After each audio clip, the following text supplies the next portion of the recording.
Assalamualaikum warahmatullahi wabarakatuh. Hari ini kita berjumpa dalam kelas kurikulum PKH, Pendidikan Kecakapan Hidup, atau biasa juga disebut dengan Life Skill Education. Ada dua hal penting yang dapat kita pelajari dalam tema ini. Yang pertama adalah kita mampu mendefinisikan apa itu perdamaian dan apa itu konflik. Dan yang kedua adalah bagaimana strategi yang ditempuh untuk menyelesaikan konflik ketika kita berhadapan dengan konflik demi mewujudkan perdamaian itu sendiri. Iya. Jadi melalui tema ini ada dua pengetahuan penting yang dapat didapat oleh anak-anak. Yang pertama adalah anak-anak bisa mengerti apa itu konflik, apa itu perdamaian, bagaimana mewujudkannya, dan kemudian selain itu juga mampu anak-anak itu dibekali kecakapan hidup. Ada dua kecakapan hidup yang akan ditanamkan melalui tema ini. Yang pertama adalah cara bekerja sama, dan yang kedua adalah cara bernegosiasi. Dalam hidup ini kerjasama itu dibutuhkan. Iya. Kerjasama dibutuhkan karena kalau kita sendiri itu kekuatan jadi lemah.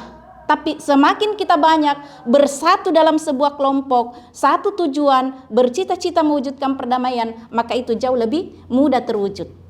Baik, selanjutnya kita akan melihat tema ini tentang pentingnya perdamaian itu.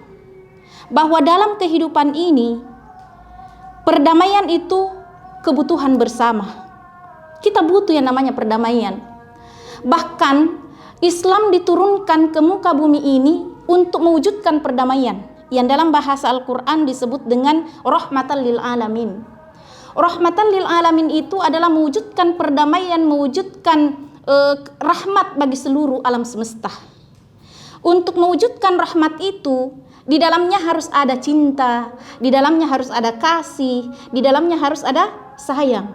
Sehingga apapun bentuk konflik yang bisa menghalangi terwujudnya perdamaian, itu harus diusahakan penyelesaiannya, dicari solusinya.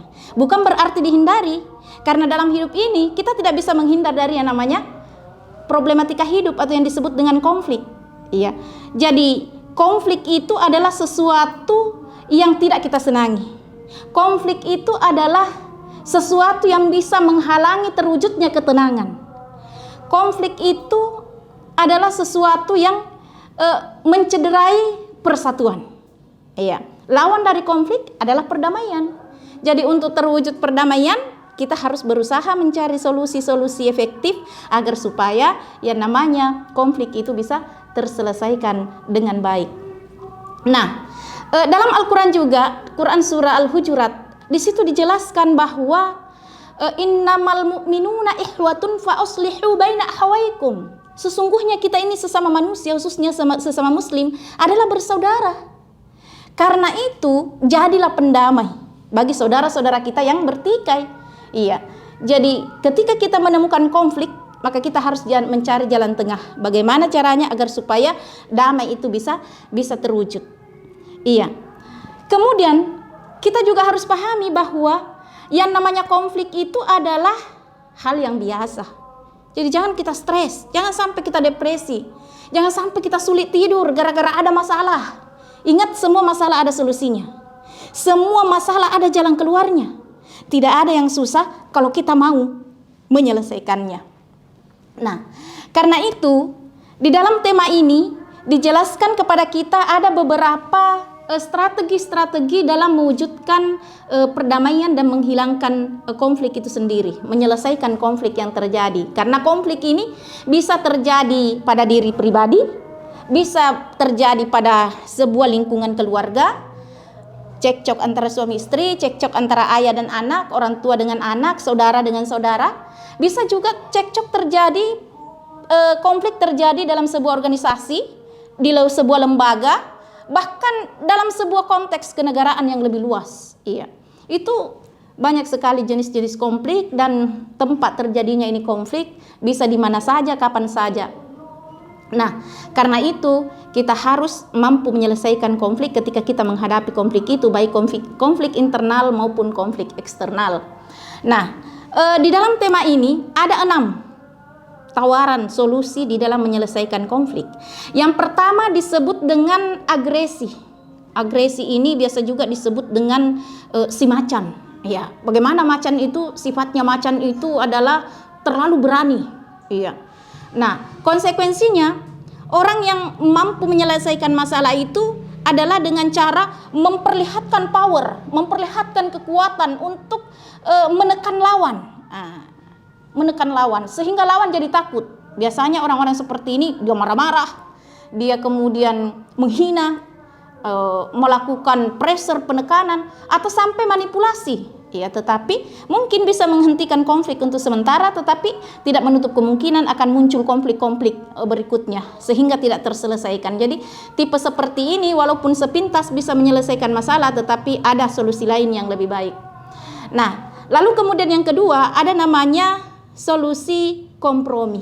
Nah, kompromi ini adalah ketika dua belah pihak kemudian berusaha untuk saling menguntungkan.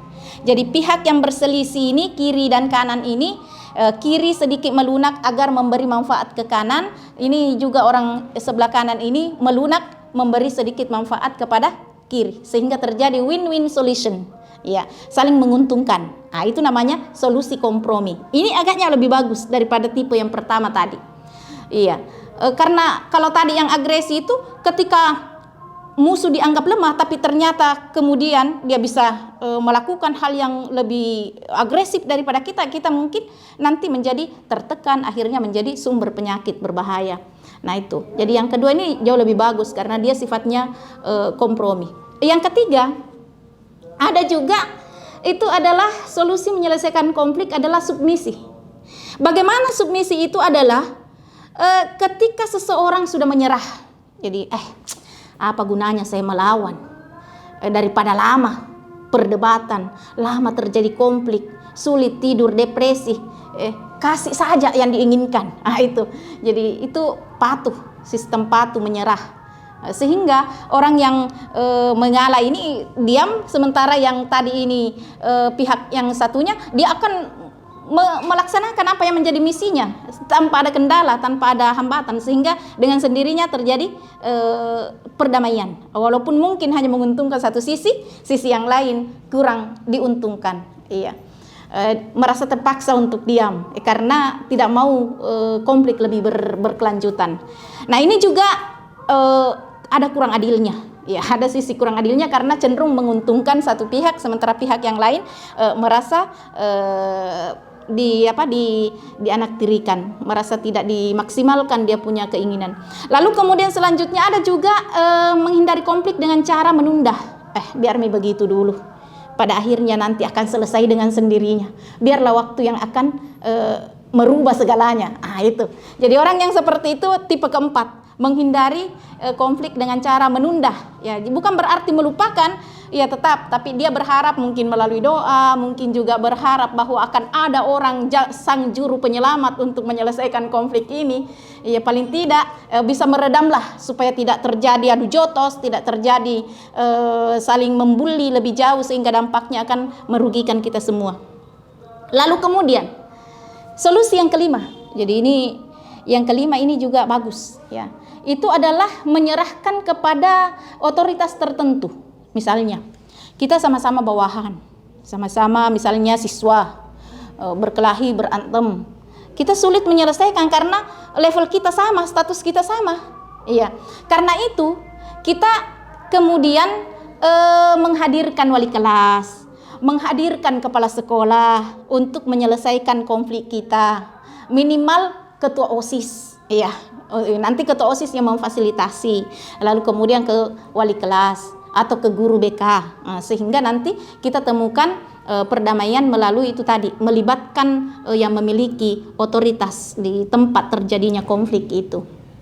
Nah, lalu kemudian tipe yang keenam, ini yang paling bagus adalah kerjasama. Kita kerjasama mewujudkan perdamaian dengan bersama-sama meredam ego.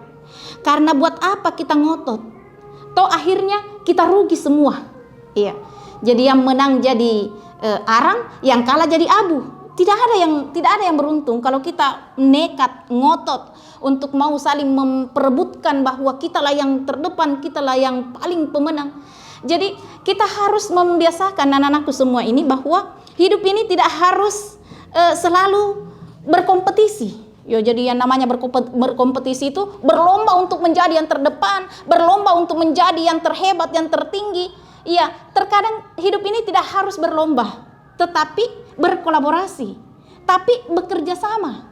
Sehingga yang rasakan keuntungannya itu bukan cuma person per person, tapi yang rasakan kemenangan itu adalah kebersamaan. Dan akan indah itu ketika kita bersama. Jauh lebih indah daripada menikmati sendiri, daripada damai sendiri. Iya, akan jauh lebih indah kalau hidup dalam bingkai kebersamaan walaupun dalam kebinekaan. Iya, jadi berbeda-beda tidak ada masalah. Itu bukan sesuatu yang salah, bukan sesuatu yang keliru. Itu biasa, apalagi di bumi kita, bumi Indonesia yang ribuan pulau, ribuan bahasa, agama luar biasa banyak, tradisi adat istiadat, suku bangsa, ras yang banyak sekali, itu semua memicu perbedaan. Tapi berbeda itu biasa, iya. Walaupun hakikatnya, kenyataannya kita berbeda, tetapi kita adalah satu. Bhinneka Tunggal Ika. Maka mari rawat persatuan, persaudaraan demi terwujudnya perdamaian, lalu kemudian menghindari konflik dengan mencari solusi untuk kepentingan bersama. Jadi di antara 6 tadi ini yang ditawarkan tentang strategi penyelesaian konflik, tampaknya ini yang ke-6 yang paling bagus adalah bekerja sama. Jadi sekali lagi bahwa hindarilah berpikir bagaimana selalu ingin terdepan, bagaimana selalu ingin paling di atas, bagaimana selalu ingin yang terbaik. Iya, tetapi berprinsiplah bahwa kompetisi itu bukanlah yang terbaik, tetapi yang terbaik adalah kolaborasi. Yang terbaik adalah bekerja sama. Bekerja sama akan menguatkan kita semua dan kita semua dapat merasakan faedahnya, nikmatnya dalam kenyamanan, keamanan dan kebahagiaan. Itulah perdamaian. Baik. Anak-anakku sekalian dimanapun berada, jadi hidup ini harus kita punya prinsip bahwa tidak harus menang, karena kemenangan itu sebetulnya bukan kemenangan pribadi, tapi kemenangan sesungguhnya itu adalah kemenangan kolektif, kemenangan bersama. Baik, karena waktu yang begitu terbatas dan kita tidak berjumpa, anak-anakku sekalian, oleh karena itu di sini saya membatasi, hanya memberikan poin-poin penting dan juga memberikan kata-kata mutiara, kata yang singkat tetapi syarat dengan makna. Mudah-mudahan bisa mewarnai kehidupan kita dalam mewujudkan perdamaian dan menyelesaikan konflik. Hal penting yang perlu diingat bahwa tidak setiap situasi harus didekati dengan kompetisi. Terkadang lebih efektif untuk bekerja sama dan bekerja bersama menuju tujuan bersama. Banyak konflik dan perang telah dimulai karena persaingan yang tidak perlu ada di antara negara-negara atau kelompok-kelompok saingan yang bisa diselesaikan dengan cara damai. Maka hidup damai itu jauh lebih baik. Nah, adapun kata-kata mutiara yang saya maksudkan singkat, padat, bisa mengilhami hidup kita dalam mewujudkan bingkai perdamaian dan menjauhi konflik, ya, atau menyelesaikan konflik. Dan ini berkewajiban kita semua dimanapun, kapanpun kita berada, kita mengkampanyekan istilah ini. Yang pertama adalah damai itu indah. Ya, damai itu indah. Semua orang butuh kedamaian, ketenangan, ketentraman. Karena itu singkat sekali, damai itu indah. Damai adalah kebutuhan, ya. Jadi damai itu indah, damai itu kebutuhan, kemudian konflik itu biasa. Dampaknya apa kalau kita tertanam ini konflik itu biasa? Kita menjadi terbiasa menghadapi sesulit apapun masalah. Banyak anak-anak sekarang hanya karena dibentak oleh gurunya tidak ke sekolah 3 hari. Hanya karena dilarang oleh orang tuanya tidak memegang HP, tidak mau belajar. Ini semua ini karena menganggap bahwa konflik itu ada hal yang membebani. Tapi kalau kita menganggap bahwa konflik itu adalah biasa, ketika guru kita melarang sesuatu, orang tua kita melarang sesuatu, kembalikan bahwa sebetulnya larangan ini dampaknya, efeknya adalah untuk kebaikanku. Iya, sehingga kita bisa meredam ego, kita bisa meredam keinginan yang terlalu kuat terhadap hal yang sebetulnya tidak terlalu berfaedah dalam kehidupan kita. Iya. Baik, jadi damai itu indah, damai itu adalah kebutuhan, konflik itu biasa. Selanjutnya adalah kerjasama menguntungkan kita semua. Jadi kerjasama menguntungkan kita semua. Nah, kompetisi merugikan orang lain. Iya.